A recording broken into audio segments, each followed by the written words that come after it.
Halo, assalamualaikum warahmatullahi wabarakatuh. Kita ketemu lagi di channel saya, gitu. Soal ini video yang ketiga. Saya membahas tentang untuk pribadi ya, yang tentang mungkin tentang holiday saya kemarin, gitu ya. Alhamdulillah saya sudah diberikan kesempatan bisa holiday, dan ini mungkin sekedar ringkasan atau mungkin kesan mungkin untuk ada tentang mungkin situasi baik di Australia mungkin di Indonesia sendiri, gitu. Tapi sebelum itu saya mengucapkan dulu, gitu, karena masih di bulan Syawal, taqabbalallahu minna wa minkum, gitu. Mudah-mudahan amal ibadah kita di bulan Ramadan kemarin, gitu, diterima oleh Allah Subhanahu wa Ta'ala, gitu, semuanya. Amin. Insya Allah. Oke. Saya juga yang paling penting ya, saya juga minta maaf kepada teman-teman yang mungkin kenalan saya yang belum saya kunjungi, belum sampai sempat satu persatu ke sana, gitu, karena yang sangat sedikit sekali, saya sangat merasakan sangat sedikit sekali, gitu, yang seharusnya di angan-angan itu sudah rencana banyak, nih mau ke sini, karena di Indonesia ya nggak semudah yang kita rencanakan. Seperti biasa selalu meleset dari apa yang kita rencanakan, gitu. Kalau kemarin itu rencana 3 minggu itu kalau bisa semua teman itu, atau teman atau semua keluarga itu bisa sampai, gitu. Ternyata ya nggak kesampaian juga, gitu, karena emang situasi yang kurang mendukung, gitu. Karena kebetulan ya pertama saya pulang itu insya Allah tepat pada saat 10 hari terakhir, gitu, kan emang bulan itu hari Jumat, gitu. Jadi setelah saya selesai kerja, gitu, besoknya langsung terbang ke Indonesia, dan di situ udah malam ke-11. Kalau di Indonesia itu udah malam ke-12 berarti malam ke-22 ya, gitu. Jadi sudah jadi, dan saat itu lampu kan sudah untuk itu udah ada itikaf, gitu, udah ada program itikaf sampai pagi, gitu ya. Alhamdulillah kalau di Kampung Tipar itu di masjidnya itu kita bisa itikaf sampai pagi, dan boleh tidur. Jadi jangan diusik kita.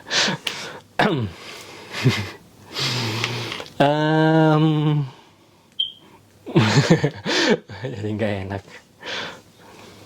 Saya nggak mau ngulas yang itu lagi. Coba tunggu. Apa ya? Oke, tadi jadi kita back to topic ya. Jadi karena itu jadi namanya udah rencana. Jadi rencana planning saya kan insya Allah yang saya udah ngomong tuh, insya Allah mau ke rumah teman saya yang di Bandung, gitu. Ternyata ya nggak bisa, karena pada saat itu ya kita bagi-bagi, gitu. Insya Allah di Jakarta itu sampai, jadi saya pulang ke Jakarta itu H+2, insya Allah udah langsung ke Solo, gitu. Jadi ya ketika 10 malam terakhir itu kan udah itikaf, dan waktu itu istri kan udah di Solo. Jadi ketika ke Jakarta, ya itu sudah nggak sempat lagi. Padahal ada 2 hari, waktunya 2 hari atau 3 hari itu waktu sebelum istri ke Jakarta, itu bisa dipakai buat ke Bandung, tapi ya nggak, karena udah nggak nuntut, gitu. Soal 2 hari deh, gitu. Jadi seandainya karena baru nyampe, gitu, masa mau ke Bandung lagi kayaknya terlalu ngoyo, gitu, karena masih. Tapi kalau mau bareng-bareng istri juga kurang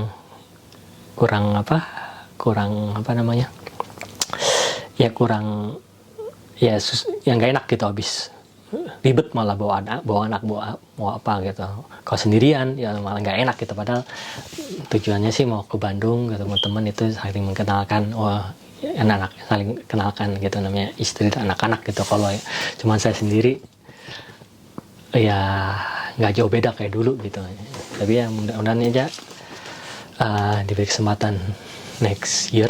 Mudah-mudahan, gitu ya. Mudah-mudahan kali kan kalau next year kan berarti kan gantian, nanti lebarannya di Solo, terus nanti A+2 atau A+3 di Jakarta ya. who knows gitu, mudah-mudahan kalau Allah paling rezeki bisa pulang lagi. Ya kalau mungkin kapan gitu ya, nggak apa, seperti itu gitu. Jadi kita dan juga beberapa teman-teman lagi yang belum bisa sempet ya seperti itu ya, karena emang sebenarnya mau ngomong ya kongko yuk pak ketemu gitu ya, cuman nggak sempet juga karena ya seperti itu gitu, karena ya karena krik gitu ya, yang ibaratnya kita udah misalnya udah lama sekian lama nggak ketemu atau ketemu langsung ketemu, kalau nggak ada kalau nggak ada pembicaraan yang itu, atau mungkin itu jadi kayak garing gitu. Tapi alhamdulillah gitu, saya sempat di akhir-akhir alhamdulillah di Solo saya ketemu teman-teman saya dari Jepang dulu gitu.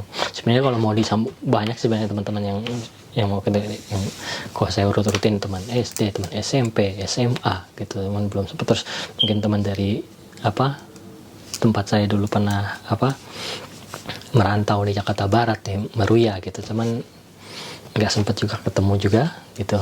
Atau juga teman-teman waktu lagi di Jepang juga gitu, yang mungkin dari angkatan Kensusei angkatan 153 yang mungkin dari Bandung dari dari daerah Jakarta Barat, Bandung dan Jawa Tengah gitu, Semarang gitu, dari di Sekatan Bandung dan di Semarang gitu, tapi belum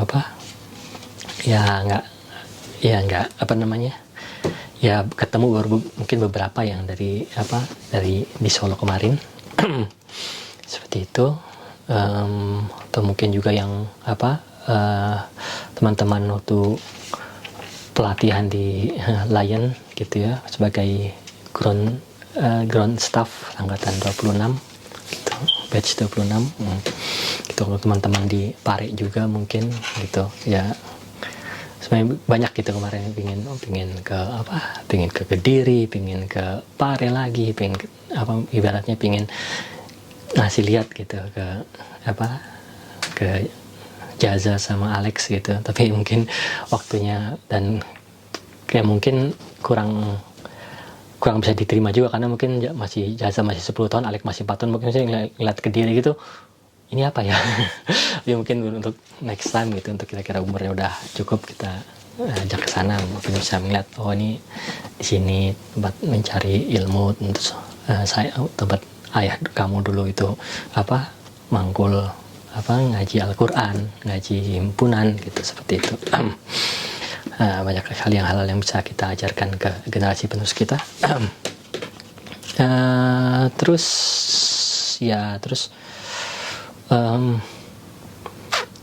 ini manfaat silaturahim, waduh tulisan ini.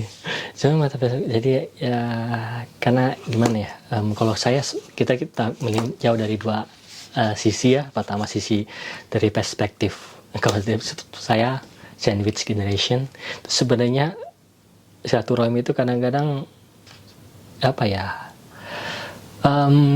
kalau dari saya, perspektif saya sendiri, daripada misalnya mending mentahnya aja kekirim daripada datang tapi mentahnya kurang gitu. Tapi kayak gitu ya gitu. Karena karena kalau saya sebagai sandwich ya kok ngaku, cuman ya benar juga sih, sebagai sandwich generation itu cost ke Indonesia sangat tinggi sekali gitu. Dia bilang ya, saya nggak mau dividen nominalnya, cuma tinggi, biar kita harus bayar kita pulang ke Indonesia itu bayar tiket pesawat bolak-balik, terus sedangkan di sini di Australia sendiri kita harus tetap bayar bayar rumah, bayar bill rumah, atau kalau misalnya gas atau listrik ya nggak semuanya mati ya, itu harus kita harus juga bayar juga gitu. Mungkin pemakaiannya sedikit sih gitu, antara gas, listrik sama ini. Terus kalau internet harus bayar, karena nggak mungkin ditutup terus datang lagi dalam waktu 3 minggu, nggak mungkin juga gitu, walaupun kita nggak pakai seperti itu, karena list itu tetap jalan. Tapi kita jadi ibaratnya ketika kita sudah di Indonesia pun ya bil itu akan terus tetap berjalan kepada kita, tetap mengenai kita gitu. Jadi ya bilang kalau kalau proses evaluation ya mendingan mentahnya aja gitu. Tapi kan kita tinggal dari banyak perspektif ya, dari kalau dari mungkin lihat dari agama sendiri ya, namanya silaturahim itu kan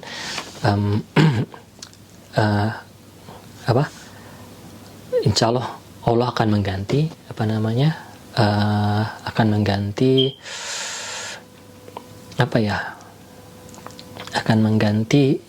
insya Allah akan diberikan gantinya gitu. Dan Allah bagi Allah akan memberikan dalilnya saya bukan balik. Jadi bagi siapa yang silaturahim itu akan dipanjangkan rezekinya gitu, insya Allah kan seperti itu. Jadi kita gak usah khawatir gitu ya, walaupun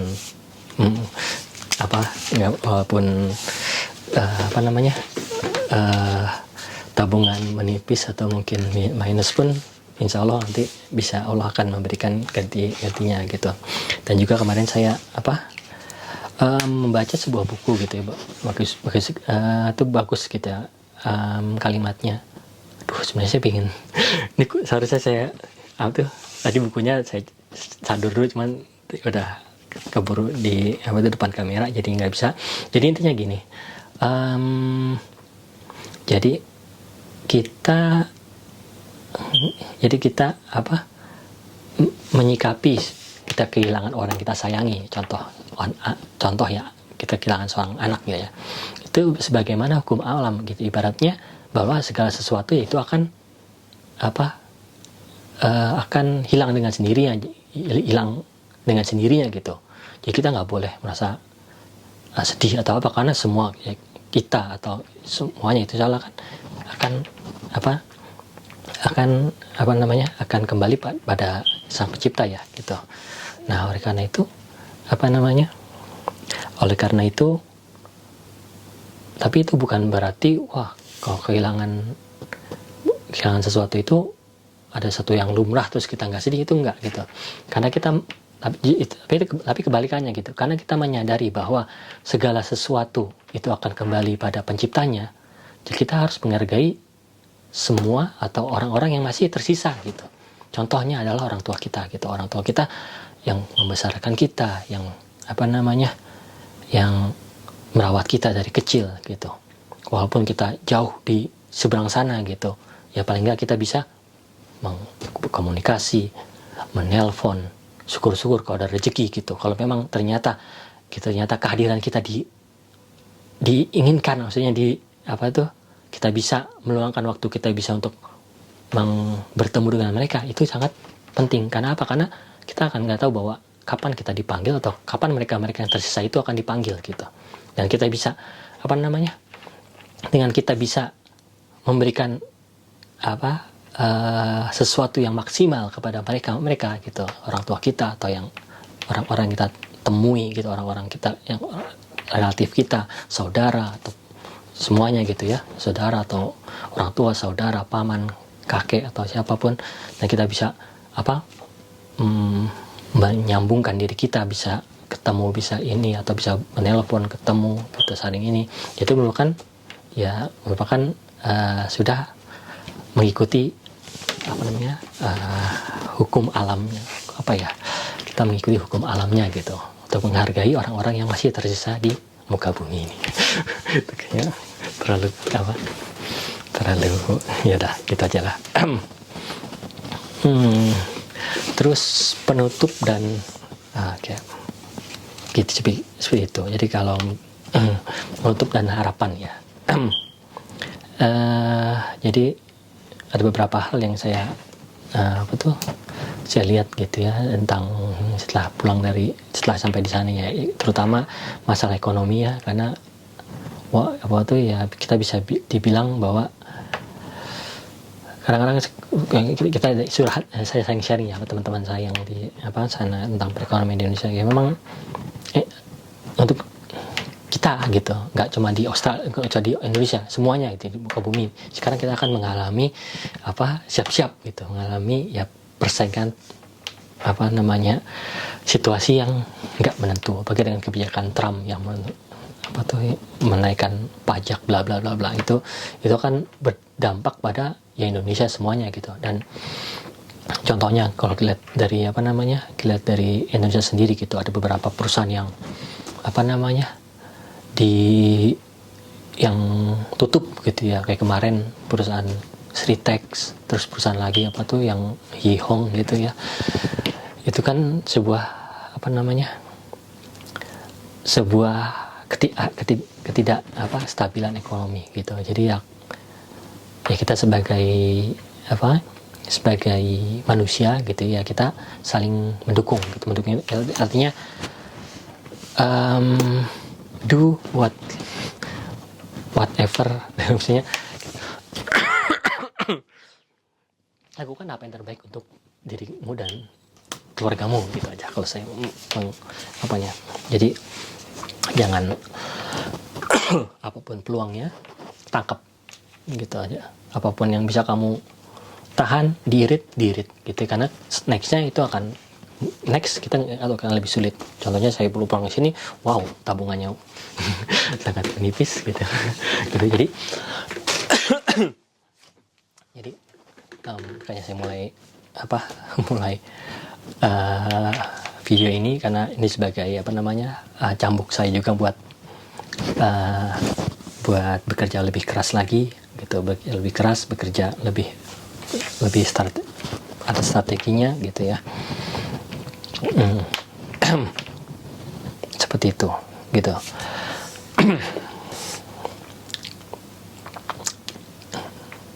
apa lagi ya, ya udah gitu aja ya, mungkin sekian dulu. Ada pun terus gimana kerja apa gitu. Sebenarnya kerja itu saya sempat cerita tentang aduh sorry, nggak ada minum, nggak ini pesan ya, bukan situasi yang yang nggak kondusif gitu. Jadi segala sesuatu itu gitu. Jadi itu seperti kemandirian itu contoh gitu ya. Mungkin beberapa hal yang hal yang kurang saya lihat di Indonesia gitu ya, tentang survival skill itu contoh kalau saya di Australia ya. Di Australia sendiri saya punya survival skill. Saya nggak tahu ini bisa diterapkan di Indonesia apa enggak gitu ya. Contoh saya di Australia, saya itu nggak bisa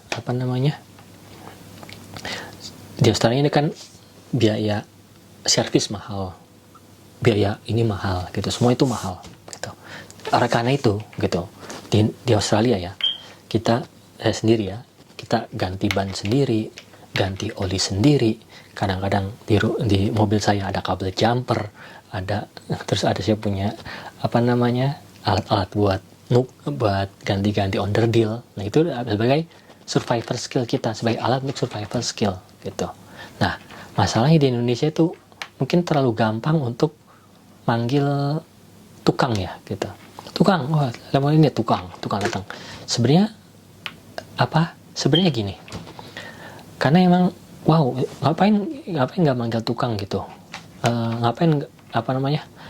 kan enak gitu manggil tukang, bayar tinggal berapa, 100.000 atau 150 atau berapa gitu, langsung selesai.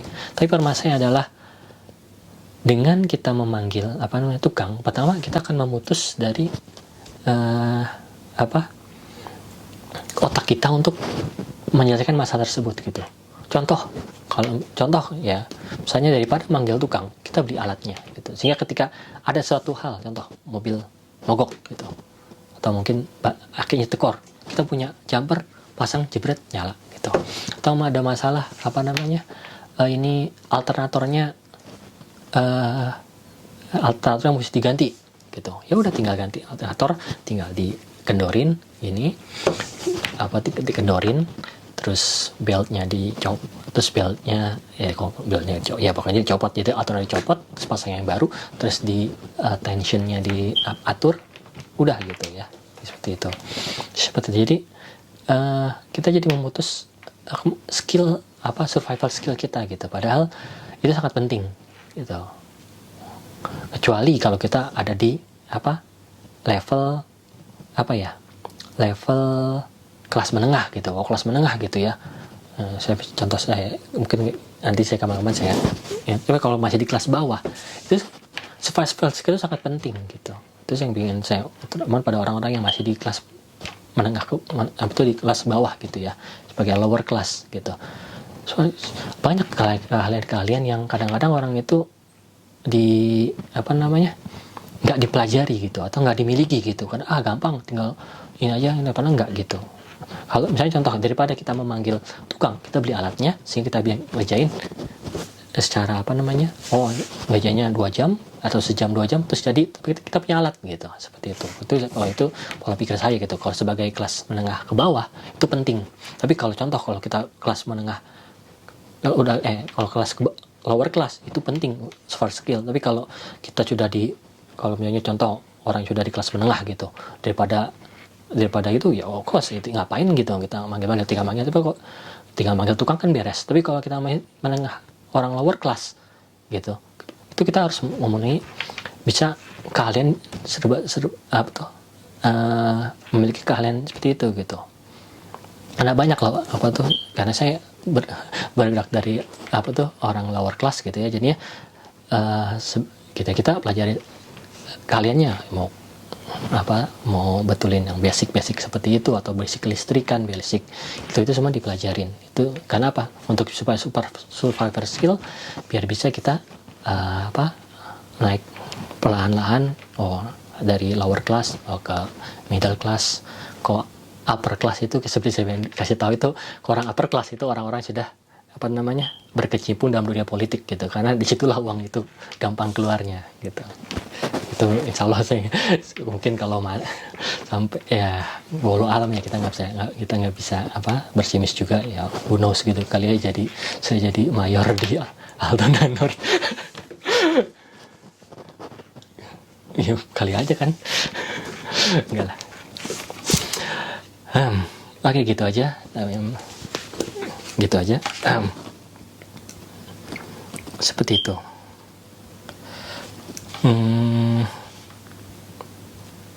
Oke, itu harapan. Jadi harapan saya untuk orang atau teman-teman, mohon maaf ya teman-teman yang belum bisa ketemu kemarin, mohon maaf gitu belum bisa ketemu. Mudah-mudahan di next saya holiday sana kita bisa ketemu, mungkin kita saling mudah-mudahan dengan ketemu dengan situasi yang lebih baik ya. Contohnya mudah-mudahan Allah paring bisa kita bisa ngatur ekspor dan impor dari Indonesia ke Australia, who knows gitu kan. Nah, seperti itu gitu. Ya, kemarin saya udah ngobrol sama teman-teman saya di ini, ya mudah-mudahan aja nanti untuk rekan-rekan Kensu saya yang dulu di sana gitu ya, mudah-mudahan kita saling tukar informasi gitu. Mudah-mudahan ya kali aja ada peluang ya, baik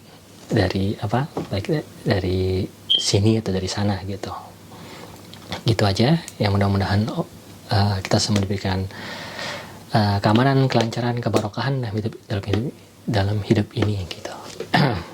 Oke, sekian dulu. Wassalamualaikum warahmatullahi wabarakatuh.